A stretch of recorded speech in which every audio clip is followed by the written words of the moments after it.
business of theater. Wait for it. Huh. You threw me on that one. I, that's all I feel like we're doing every day right now. We're waiting for decisions. We're waiting for stability. We're waiting for create some creative juices. Yeah. And So yeah, and I'm okay. also aware that I think this was an earlier working title under consideration, but particularly with Leslie Odom Jr. reprising his role in Hamilton, I thought it'd be fitting to have another rejected working title. Yay, Leslie. Yeah. It is interesting that he's ready. I guess this is 10 years later, or Hmm. almost 10. He was in the show, I guess, up to 8 years ago, Yeah, in the probably. development process. Right. So, Hmm. it'll be exciting. I guess, you can't do this if you're doing Annie. The kids kind of grow up. So you can't, take an orphan when she's 28 years old and say, be Yeah. an orphan again. So it's kind of lucky that a role like Aaron Burr, it doesn't quite matter that he's 10 years older. Yeah, that's what I was thinking. I was like, they're just going to get better with age if they return to these roles because they're already playing, figures, historical figures, and they're not they're not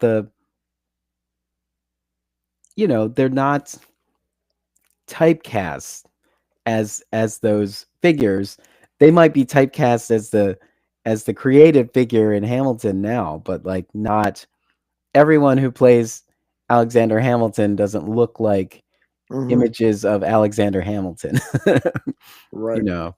Well, and the exciting part about Leslie Odom Jr. going back is for those people who did not get the joy of watching his In the Room number, Hmm. you get to experience an original, Yeah.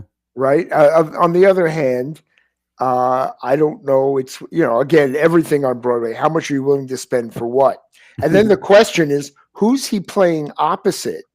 And will they either drag him down or will Yeah, he, well the dynamic works still. right? Will they, because that's really, for me, what made Hamilton so magnificent in the beginning is you watched that stage with people who were just clicking off of each other, right? And just the dynamics between all the characters, everywhere you turned, there was something exciting going on. So I'm going to assume the director and the producers care about who else is playing with Leslie, Hmm. and maybe there'll be some more surprises between now and what does he start in September? Correct? Yes, and for 3 months. Yeah, that's plenty. I was telling you that, and again, this is because of age. I'm going back a long way. We did a similar thing with Donna McKechnie, the Tony winner from A Chorus Line, and put her back in the cast. I think it was about 8 years after she left the show. I Mm. could be, I'm not remembering exact dates. And that was, thank God she has remained an amazing dancer. So, that was the important part about that role. And she could still whip music in the mirror beyond any other dancer that Mm. had tried it. She still understood it better than anyone else because she and Michael Bennett created it together. So Yeah. that was an exciting return. By the way, listeners, this is the business of theater, a working title. I'm Darnell Radford. Mitch Weiss. Hi there. And we've already gotten down to business. Yeah. Um, yeah. So yeah, All I right. just as we were on the air, I just saw some sad news that it does look like the federal government's going to cut 1.1 billion dollars in funding that would have gone to NPR and PBS. We're not surprised. I know, Uh, but it's just sad to hear. you know, um, yeah, basically there are people we know this. There are people who understand what the arts do for our society, for Mhm. the growth of our children, for the people we are today. It's not just about entertainment, Yeah. right? And how much, and the reason it's so important in college, it it grows a it grows your brain in ways that allow you to do calculus, Mhm. right? That allow you to send somebody up into space. They always connect music with math. The brain works very similarly. Yeah, they say that 5 times fast. I can't do it. Um, Similarly. yeah, there you go. Anyway, it's more than sad, but we sit here and just shake our heads. Um, I don't know what the answer is. We were talking earlier today about um, an editorial that came out in the UK, which of course has been dropping their funding. The UK used to fund the arts and theater like 5 times more than we did in the US. Mm. And they've been cutting back uh, to the point that their theaters are closing as well. It's not just, oh, they have a little less money. And there was an editorial today, in fact, about by I guess we should mention her, Lynn Gardner, talking about how funding can affect people's ability to have longevity in the Mhm. business. It's not about being 24 years old and getting your first job working in theater. It's about how do you maintain an industry that, the shows close, theaters close, you move on from one thing to the other. It's not, oh, I got my job at the shoe store and I'm going to try to be the manager later as I grow up and pay for my family. This is Yeah. hopping around and creating new work and trying to help the culture move.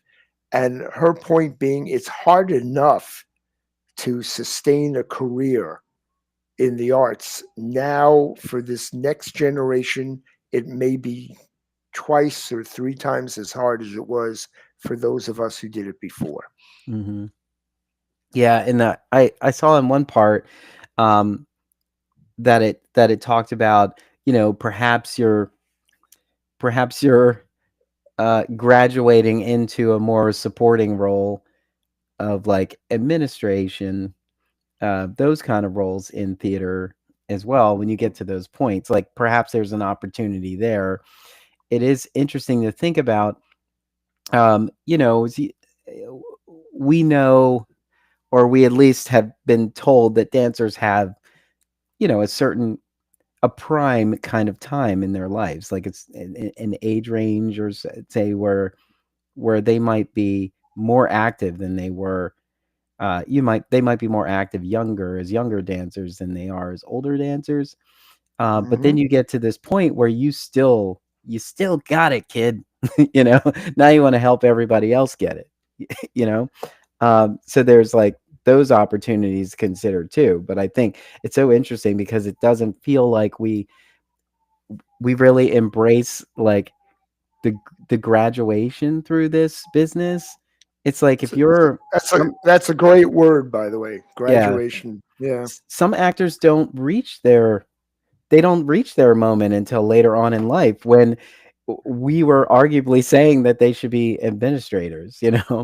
um but they find the great opportunity when they're old enough to play a part, and then it's like a rebirth, or the next act for them. And so it's tough, like it's hard to say. There's no right way. And it's so interesting when everyone asks, like, how did you do this? Can you tell me your path? Plot it out bit by bit so I can write it down.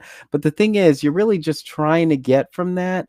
All you should get from that is that was an interesting path that I didn't think was possible. Correct. There are no. I don't think there are two people who follow the same path. Yeah. Uh, but I do want to bring up, because the context that you just mentioned it, that I don't think people understand that when Meryl Streep, who, let's use a really great example, a wonderful actress, I saw her do um, Taming of the Shrew, or Much Ado About Nothing, doing various Shakespeare when she was younger, but we did not know that she was a singer. Hmm. And now, of course, there's a whole generation that only knows her from Mamma Mia. Yeah, But that's true.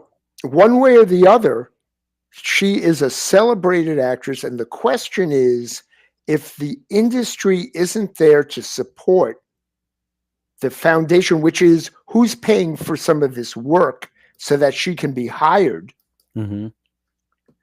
will we have as many of these people surviving? I guess the film industry will survive. It's a commercial thing, but PBS doesn't do what the film studios do. So it's not repeating what somebody else does, Yeah. right? And the hardest part is every time I hear a politician talk about, well, the states should do more and we should get the federal government out of it. There are projects that states cannot afford, nor do they have the jurisdiction of something that all of us in the United States share. Hmm. If you do a show in Indiana, yeah, maybe the federal government shouldn't be paying for the show in Indiana, right? Maybe that's Indiana's job. But Hmm. PBS is nationwide. It's a cultural sharing, Yeah. right? It's sort of like saying, well, we don't need the post office because every state should have its own mailing. But no, we mail from New York to California. Someone's got to coordinate it. There are roads that go across the whole country. You're going to ask each state to build its own road in its little section. These are common projects Yep. that we believe in. So why are we cutting the funding to those? This is why that argument always seems ridiculous. It's like if the country believes that if the majority of the country believes in all this, that's when the government steps in and says, okay, let's make a law. Everybody agrees. So let's keep it consistent. But this is how you could tell that they were just trying to be selective. And if enough people dismantle this, they're going to see other people are going to be like, well, now we're starting to see an expense that we're carrying for this that everybody else isn't. And so let's get rid of it for everybody. And it's like, oh, wait a minute, we needed that. And And not everyone has to need it. Like, of course, NPR, mhm, not everyone, I don't have a car. I do not listen to NPR. But at the times that I've heard NPR, I would support them. mhm, I'm glad they're there. Somebody else is going to ask me to please help them fix their interstate highway in the middle of Arkansas. I yeah, don't live in Arkansas. I don't care, but it's an interstate highway. It makes sure the trucks get to New York with the overpriced eggs. So I will say, as a group, we have a group project, and some of them will benefit me directly, some of them will benefit you directly, and we're all agreeing, which is what our Congress is supposed to be doing. We're agreeing on these group projects, yeah. right? And entertainment, yeah, you can do a Broadway show without the federal government. And guess what? We do. The Mhm. federal government isn't involved in Broadway shows. So we don't have to even think about that. It's the stuff that we can't do without the help of the federal government that we still need the money from. That's NPR, that's PBS, and various other projects around the country that relate to the arts industries. I don't know how else to put it. And yes, we can argue project by project, but Mhm. this seems to be arbitrary. They're just Yeah, they're just cutting money from everything, yeah, and if our lives are worse for it, tough noogies. yeah. And of course, for these two, it's like, what is NPR doing but teaching people how to, giving people food for thought, and PBS is getting us to see the vibrancy of art and the beauty of it, and how like it and teaching contributes ch- and how it teaching contributes to our children, society, and teaching children right? how to love one another. It's like, nah, we can't fund that. Well, and they're doing it by teaching them the alphabet and counting, and doing it in a way that says you are okay. And if you're an Appalachian child in the middle of Tennessee, you are as okay as the kid who's living in New York. So Mm. who are you hurting here? Yeah. Right? It's like it just, well, we know it. They're kicking. We're kicking ourselves in the butt. It's yeah, Um, and all of this is, you know, all of this just makes everybody so if you are a supporter of NPR or PBS, you're feeling like without that, how much more support are they going to need from all of us? and add to it that those people who tend to give the most money Hmm. are people who have money in the stock market, and that's Yeah, dropping and that's like dropping. flies. So there's no answer. Oh, yeah, let's ask Bezos to make up for the loss at PBS. That's a great thing to ask for. I don't know Mhm. that he's going to do it, right? And why should one person be the only reason we contribute to something that's valuable to our society? Yeah. We're stuck, and we're not the only one. England, like I said, England, um, their version of the NEA made a decision this past year to give more money to regional theaters and take them out of London. Well, London went. We're talking about the non-profit London, not the commercial, Hmm. right? And the National Theater, which is creates great artists that go out and Yeah. around the world and they do all this wonderful stuff. They went, we may have to close because overnight you didn't say, oh, find a way to save a little money. You just stopped paying us. Right. So it's not that the regional theater shouldn't be helped, but it's like you just don't do these things overnight and just take away people's support systems. What do they expect everyone to do? If you get rid of arts and culture, what else? What is there? Uh, I guess there's TV sitcoms. I mean, I know that it's not that there's no entertainment. I'm just saying, like, when you watch TV and watch movies, this is in the privacy of your home. Like, this is unwinding and everything. But, like, when you want to go out, so if you dismantle arts and culture, so it's hard for a dance company to produce a show. It's hard for the ballet to produce the Nutcracker. It's a challenge. Like we have less regional theaters, um, and then we have limited options too. Like this. The Walnut Street Theater here in Philadelphia is a very successful theater company, but what they produce may not be what you're looking for, as theater to engage with. That doesn't mean that their work isn't valuable. It just means it's not enough for a diverse society. And so this is why there are so many companies now. This is why they all I matter. I think I'm going to relate this to when cable TV first started. Mhm. Okay, I don't want to go back to the days that there were only 5 channels on TV, but let's say, okay, we had 80 channels on TV. Then cable came out and they said, we're going to have 1,000 channels on TV. This is before streaming, right?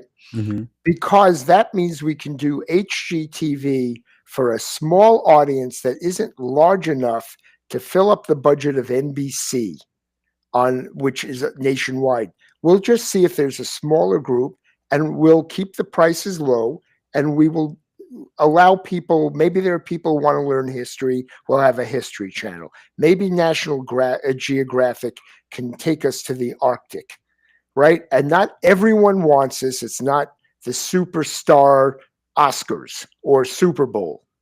So they allowed all these little channels to do it. Basically, what the cuts are going to do is say, okay, only the stuff that reaches a base standard of everyone in the United States, Mhm. NBC, CBS, and ABC, we're back to that. Everything else gets no funding. And that's what they're doing in the theater, in the ballet, in opera, in the any version of the arts. They are basically saying only the 51%, and let's be clear, 51% white 1950s family audience is going to have shows to go see. Yeah. And that's what they're aiming for. I believe it. Everything they're doing is taking away variety. Because yeah, that word they seem to hate diversity, but let's call it variety, right? Variety Yeah. is a lot more fun. Mhm. Okay, so now we're going to have less variety. Yeah. I mean, and you think about it, like, I'm sure people can think about how they stumbled upon something they didn't even process as any form of art. It was just a thing that was happening. Like, maybe you pass a street vendor who's juggling, and you just don't think anything of it, like, but, hey, it's a spectacle. I take a picture, I capture a little bit on video, I move on, But the thing is, whether you love juggling or clowning or anything, you still stopped and engaged. You engaged with it. You captured it. There's a part of you that was like, I need to get some of this to sort of build on my overall experience of whatever I'm doing today or my visit or what have you. You know, it was something that drew your attention. It's meaningful. I mean, like, there was a and crowd of and people sitting here. and it adds to your life whether you Mhm. exactly know how.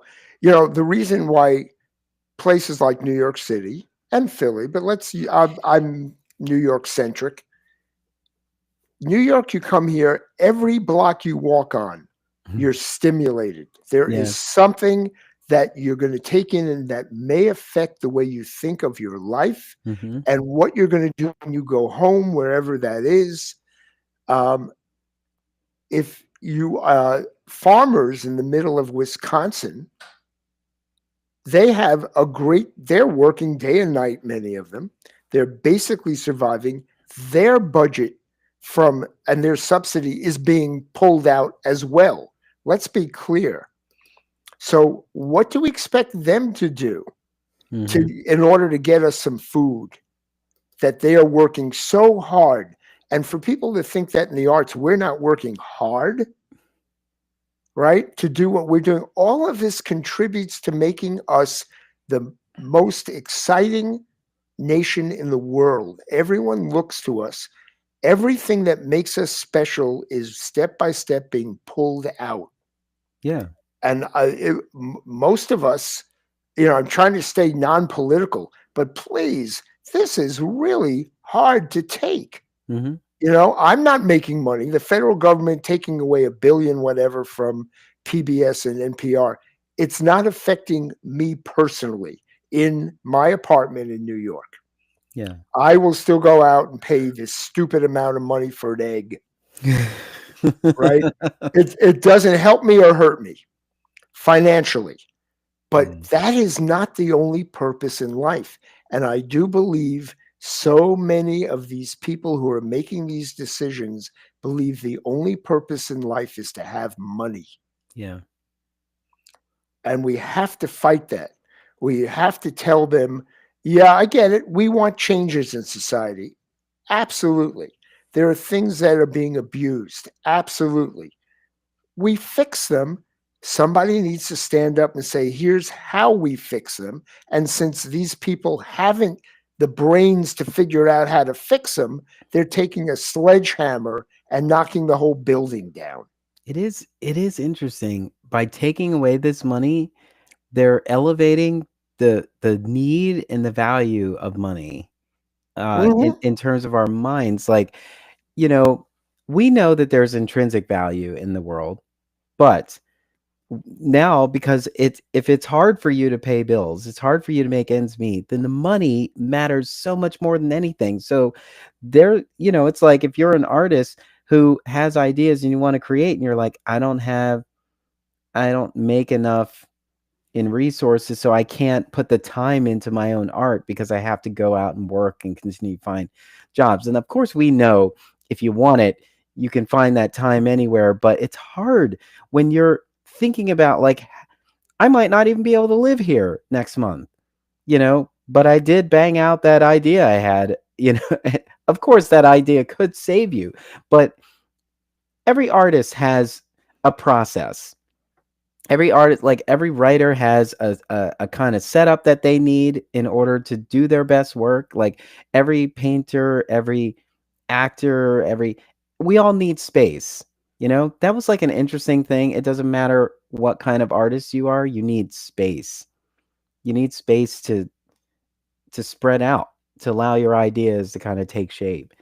And it's hard to do when the other parts of your life aren't managed. And for some reason, and I do understand this, I just wish we could teach people who go, who, forgive me, I'm going to pick one topic that I do know something about: selling insurance. Okay, if that's your profession and you have a family, you're going, why should I subsidize you? You're getting to do something creative that you love. And my point always is, and I will help you out in ways that you may need. Yeah. What are they? Let's talk about it. Everybody needs some support.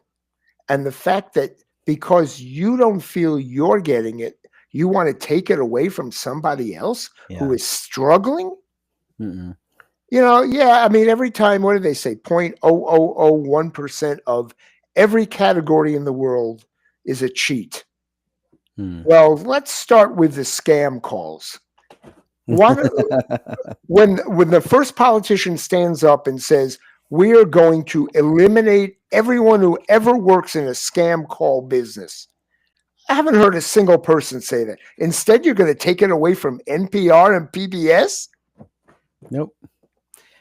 They're like, well, I mean, some of those people are people. Yeah, hallelujah. Well, Yeah. so we're going to protect them. We're not going to spend any money fighting that kind of crime. No, and it doesn't. It's just, I know it's like, what is the aim? Like, what are you trying to get out of this? Like, and the thing is, nobody ever asked them, listen, you're saving all this money. Are you going to pay down our debt with the money you're saving? No, they're going to cut taxes for the rich. Yeah. Now I'm But they're not political. going to save money. No, they're not. Anyway, let's find a fun topic to talk about. Let's see. I do want to talk about, and we didn't plan on this, Mhm. an interesting factor on the Broadway show Smash. Yeah. Okay. I have not seen it, so I am not going to review it. Okay. Not my area to do. Hmm.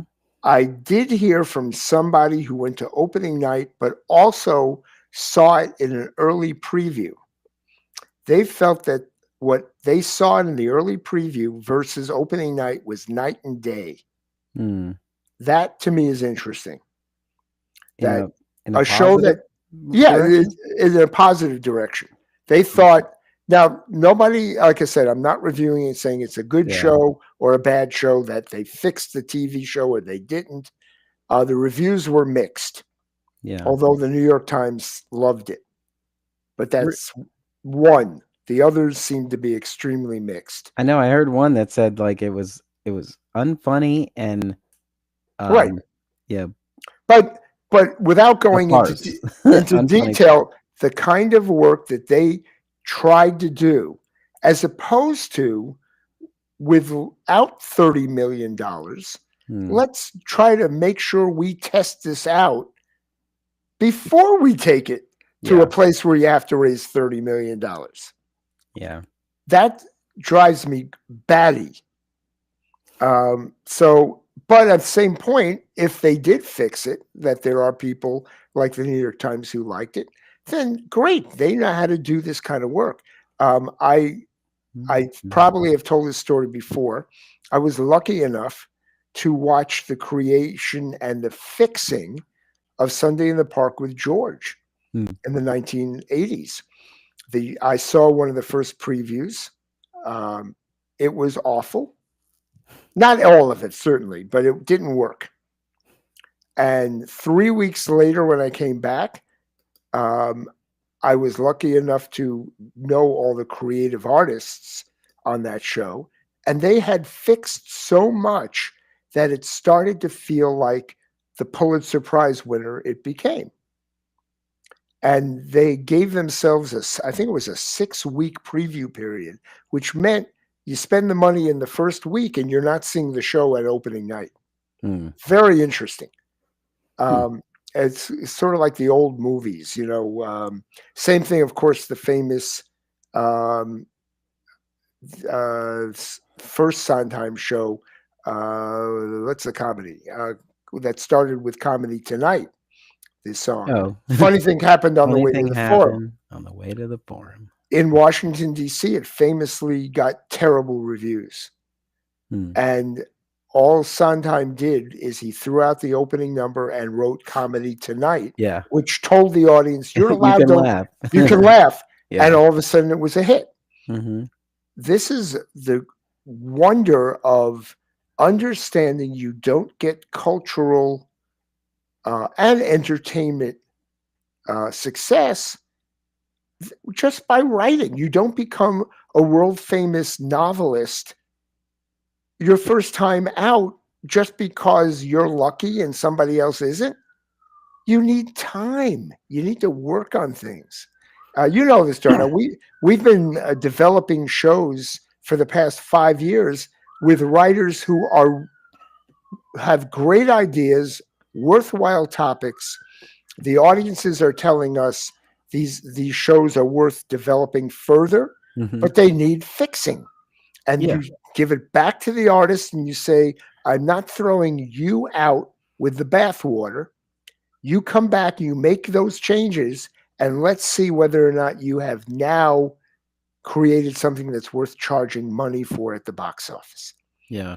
Right? It's a great process, but if there's no support, who's paying for this? In some cases, the federal government is needed. I'm sorry, we're right back on topic. I shouldn't be, but you know, that's what investors are for, taking these kind of risks. But should it only be investors, or can we? I wonder if right now is a great time for play development because, you know, perhaps perhaps it is a moment to spend more time on developing a play, which the expenses may not be as great as producing a show. The thing that's tough about it is that a lot of the resources needed come from ticket sales. And so it's like, you know, you want to be able to produce